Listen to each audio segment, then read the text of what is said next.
Buenos días, jóvenes de primer año. Noel Arévalo les saluda. Estamos juntos hoy para trabajar sobre la asignatura de estudios sociales. Vamos a tratar hoy el tema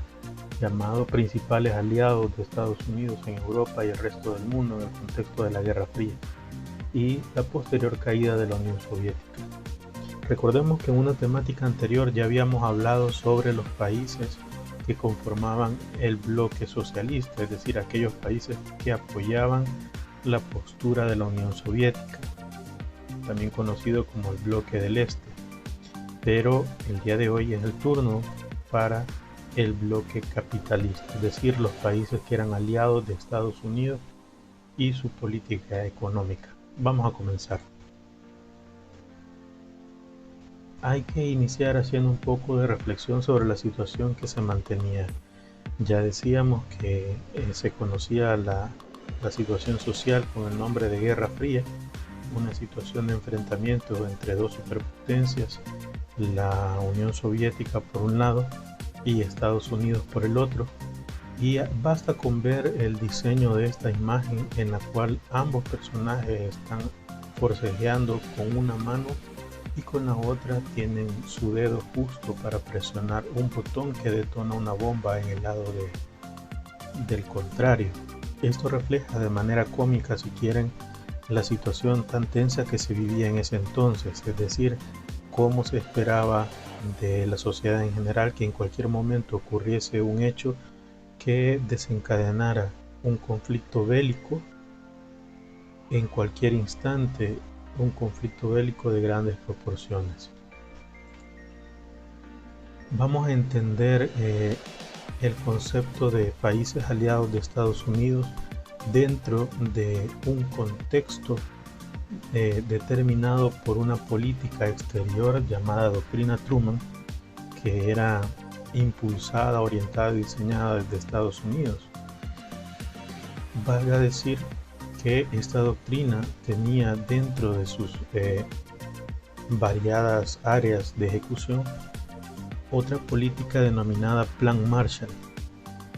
por sus siglas en inglés, como logran ver acá en pantalla. Era la recuperación económica de Europa, y dentro de ese marco es que se desarrollan más bien acciones para conformar un bloque de países que frenaran el avance de la ideología socialista que promovía la Unión Soviética y todos sus aliados. Si ustedes se fijan, esta imagen describe muy bien lo que estaba sucediendo. Aparece el presidente Truman alineando unas figuras haciendo frente al avance de la Unión Soviética. Entonces hay que mencionar que la doctrina Truman comenzó a delinearse en un discurso que este presidente dio a principios del año 1947, y precisamente durante todo su mandato este presidente promovía entre los países aliados la imagen de un mundo dividido, tal cual lo dice ahí en el texto, un mundo dividido entre la libertad norteamericana y la supuesta tiranía comunista. Así es como se describe esta política, es decir, hablar de lo bueno del capitalismo y hacer notarle a todos los supuestos fallos del socialismo o del comunismo que representaba la Unión Soviética y todos sus aliados. Esa era la base o la idea general de la doctrina Truman. Luego, para hablar específicamente del Plan Marshall, que se ejecutó dentro de la doctrina Truman, este recibe su nombre precisamente de un general llamado George Marshall, que era el secretario de Estado de aquel entonces en Estados Unidos, y este plan se puso en funcionamiento, como notan ahí, el día 5 de junio de 1947. Este plan pretendía colaborar con los países de corte capitalista que habían sido liberados de la invasión alemana durante la Segunda Guerra Mundial, y consistía básicamente en la concesión de préstamos con tasas de interés muy bajas, pero no para todos los países de Europa, sino para todos los países que eran de origen capitalista, que era lo que le urgía a Estados Unidos, crear un frente europeo para que la Unión Soviética no avanzara con su política socialista. Por ello, lo más lógico era apoyarles con su economía, y eso se hizo a través de préstamos, como dice acá. Pero no era solamente prestarles el dinero ya, sino que para ser beneficiarios de estos préstamos se les solicitaba a los países europeos que requerían estos créditos dentro del Plan Marshall cumplir ciertas condiciones que eran puestas por Estados Unidos. La primera de ellas y la más importante es que la compra o las compras de productos que estos países europeos realizaran debían ser prioritariamente a los productos que Estados Unidos exportaba. Luego, toda su política económica, la de estos países europeos, debía ser establecida y dirigida por Estados Unidos, así como una garantía de integración y cooperación intraeuropea, es decir, que toda la organización estructural de estos países para formar organizaciones europeas, tanto su política económica también iba a ser orientada por las políticas que Estados Unidos estableciera. En este contexto de la doctrina Truman y el Plan Marshall fue que Estados Unidos empezó a formar su bloque, el bloque capitalista.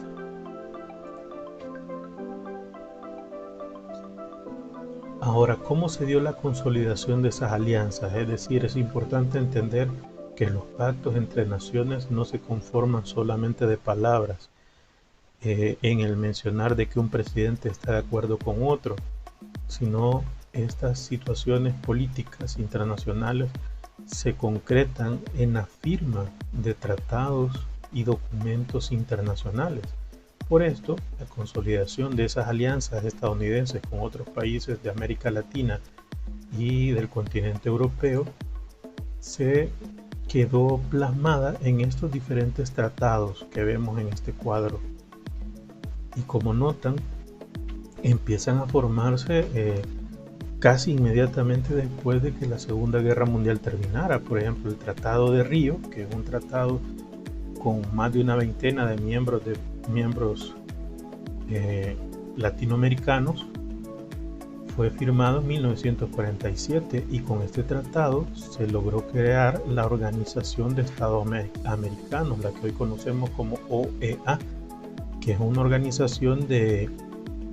influencia internacional en la región de América. El Salvador está adherido a este tratado. También el tratado conocido como ANZUS fue firmado en 1951 y se denominó así precisamente porque estaba adherido a este tratado Australia, Nueva Zelanda y Estados Unidos, y se denominó, más bien su resultado fue una alianza militar del Pacífico.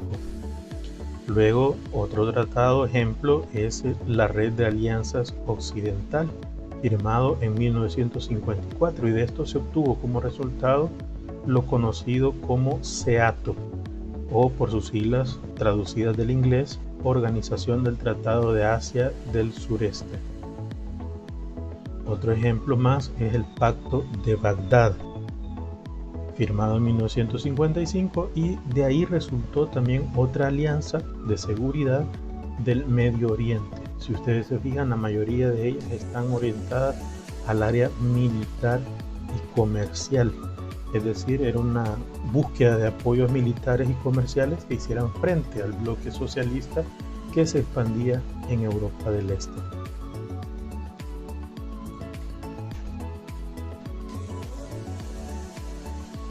Ahora, ya entendimos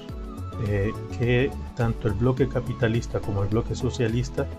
armaba cada uno su bloque de amigos, su bloque de socios, de aliados y de países que les apoyaban. Entonces, para ir culminando un poco con la temática, tenemos que entender por qué entonces el bloque socialista cayó con la desintegración de la Unión Soviética. Hay que aclarar que algo que se dio y que ya analizamos en el tema anterior, que fue la política denominada la perestroika, fue un total fracaso y eso conllevó a la desintegración de la Unión Soviética y posterior pérdida de la Guerra Fría, dejando como vencedor al bloque capitalista representado por Estados Unidos. Entonces vamos a tratar de resumir por qué fracasó la perestroika. Vamos a iniciar. Hay algunos factores que determinan la caída o el fallo de la política conocida como la perestroika. Hay que aclarar que literalmente el término perestroika significa reestructuración, y eso fue lo que pretendía el presidente en turno, Mikhail Gorbachev, al implementar esta política. Entonces, uno de los primeros elementos que llevó al fallo de la caída de la perestroika es la desnaturalización de su esencia, es decir, la esencia del socialismo en sí, que se basaba en un pacto social en el cual los obreros eran protagonistas, dirigidos por una clase política popular, llevando un rumbo colectivo de bienestar social. Y al final, al momento, o los últimos momentos de la Unión Soviética, eso se había desnaturalizado, es decir, los obreros no tenían ningún tipo de participación más que un papel productivo, casi esclavista, en la Unión Soviética, y quienes dirigían, que era la clase política popular, había tomado más bien un papel elitista y muy opresor. Entonces, esto se puede ver en primer lugar desde esa perspectiva, y por otro lado también podríamos decir que ninguna política logra subsistir si se desnaturaliza su esencia, es decir, si se cambia lo que esencialmente es. Y la perestroika buscaba realmente cambiar de manera radical lo que la revolución soviética era, es decir, pretendía cambiar principios muy propios del socialismo con una situación tendiente cada vez de manera más obvia hacia el capitalismo. Otro elemento que influyó con el fallo o el fracaso de la perestroika es el elemento conocido como el poder de la burocracia, es decir, se habían designado instituciones muy poderosas para el funcionamiento de la gran Unión Soviética, y eso había generado que muchas personas tuvieran cierto nivel de poder burocrático, es decir, gente necesaria para poder desarrollar todos los procesos productivos, políticos, económicos, académicos y sociales dentro de la Unión Soviética, y era gente que no estaba de acuerdo con el proceso de la reestructuración, conocido como la perestroika. Ese poder, dado a este tipo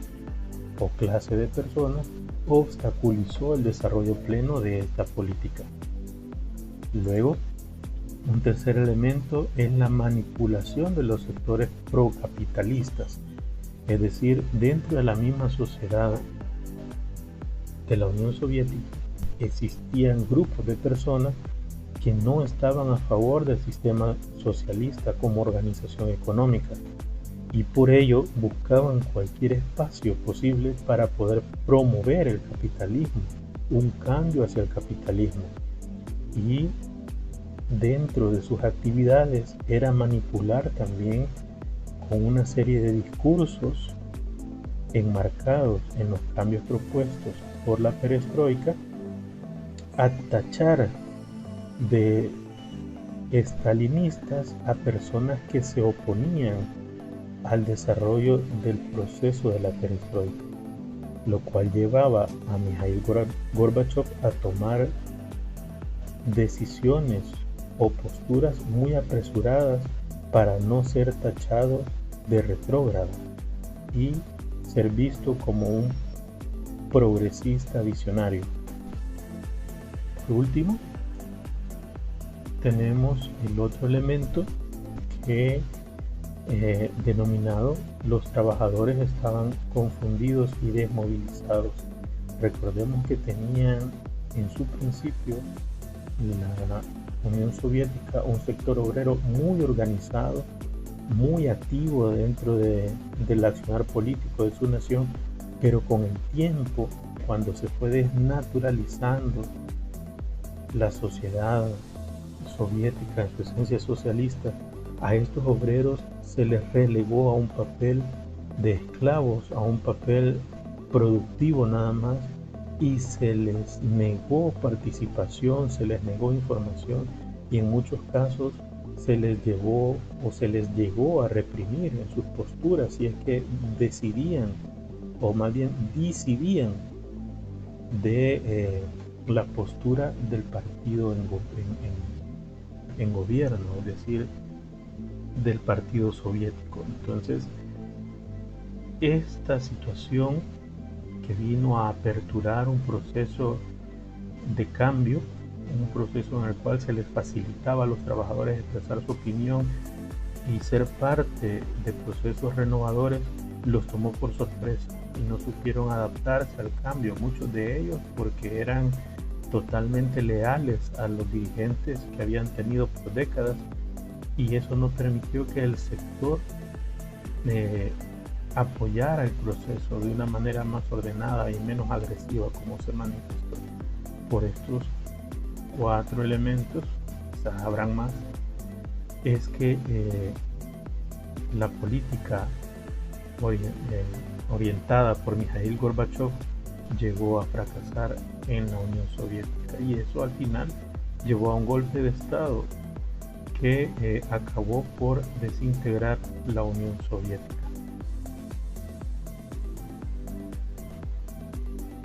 Gracias por su atención. Feliz día.